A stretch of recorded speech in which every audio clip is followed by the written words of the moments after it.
hay que olvidarse un poco del dólar que tenemos en la cabeza. Hoy vamos a hacer un viaje a una época en que el dinero era un experimento, a veces caótico, a veces brillante. Es una historia de innovación, pero también de desastres, que terminó dándole forma a la economía de Estados Unidos tal como la conocemos.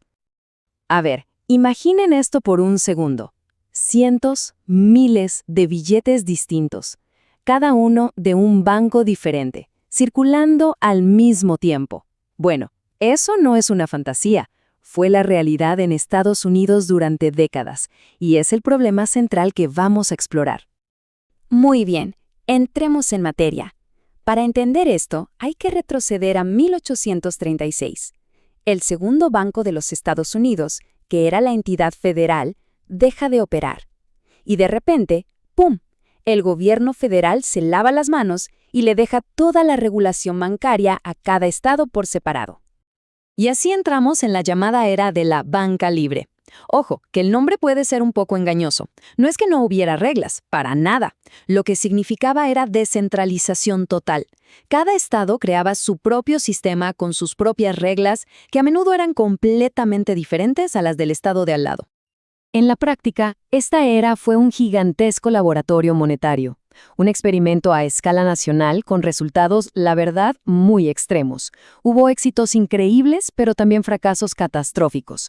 Y para entenderlo bien, nada mejor que comparar dos casos que lo explican todo. Y aquí está la clave de todo. Por un lado, Nueva York. Su regla era simple. Si un banco emitía un billete, estaba obligado a canjearlo por oro o plata en el momento. Eso generaba confianza. Michigan, por otro lado, hizo lo contrario. Permitió que los bancos no tuvieran que convertir sus billetes. Les quitó toda la presión para ser responsables.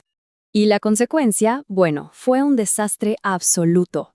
La elección de Michigan quedó clarísima. Sin la obligación de convertir los billetes a oro o plata, no hay confianza. Los bancos empezaron a imprimir dinero sin respaldo, el sistema entero colapsó y, como vemos, 40 bancos nuevos quebraron en menos de un año. Brutal.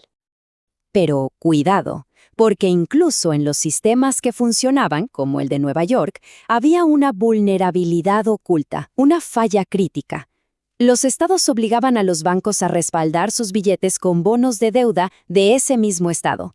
El objetivo no era la seguridad, era crear una demanda artificial para que los propios bancos compraran la deuda del gobierno.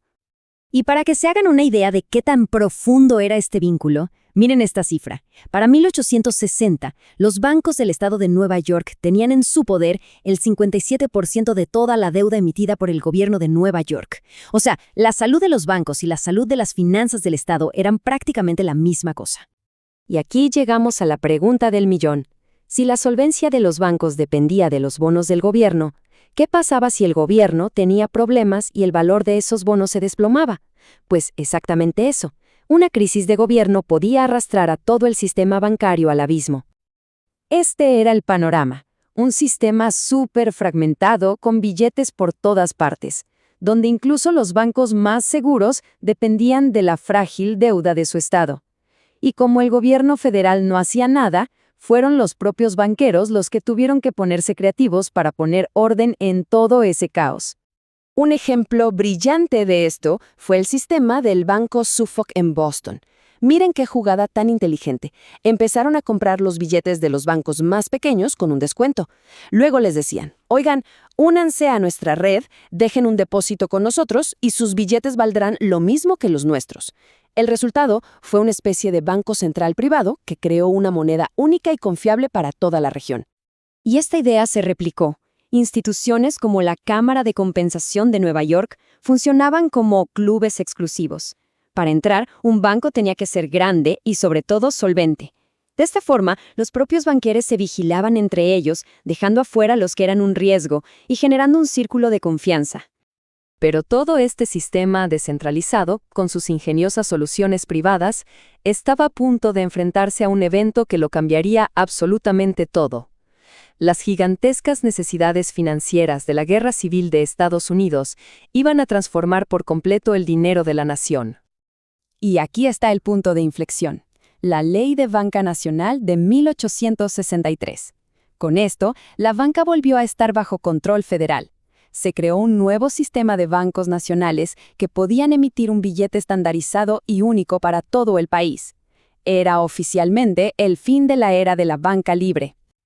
Pero, y esto es fundamental, el objetivo principal de la ley no era la estabilidad, era pura y dura necesidad política. Se obligó a estos nuevos bancos a comprar bonos del gobierno federal para poder respaldar la emisión de sus billetes. En el fondo, fue una manera increíblemente astuta de financiar el esfuerzo de la guerra. Bueno, después de la guerra, Estados Unidos se sube a un tren que ya estaba en marcha a nivel global y que trajo una estabilidad nunca antes vista, el famoso patrón oro clásico, que dominó las finanzas mundiales más o menos desde 1871 hasta 1914. El concepto era en realidad muy simple.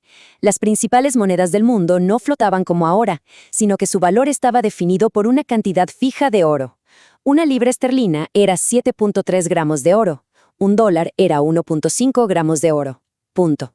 Esto funcionaba como un ancla para todo el sistema financiero mundial. ¿Y el resultado en la práctica? Algo realmente asombroso. Como cada moneda tenía un valor fijo en oro, los tipos de cambio entre ellas también eran fijos. El dólar y la libra, por ejemplo, se mantuvieron estables en unos 4.86 dólares por libra durante más de 40 años. Esto eliminó casi por completo el riesgo cambiario y disparó el comercio global. Pero aquí viene lo más sorprendente de todo.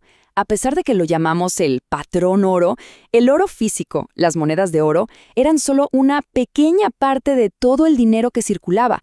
Para 1913, solo el 10%. La mayor parte del dinero eran depósitos bancarios y billetes, o sea, promesas de pago en oro.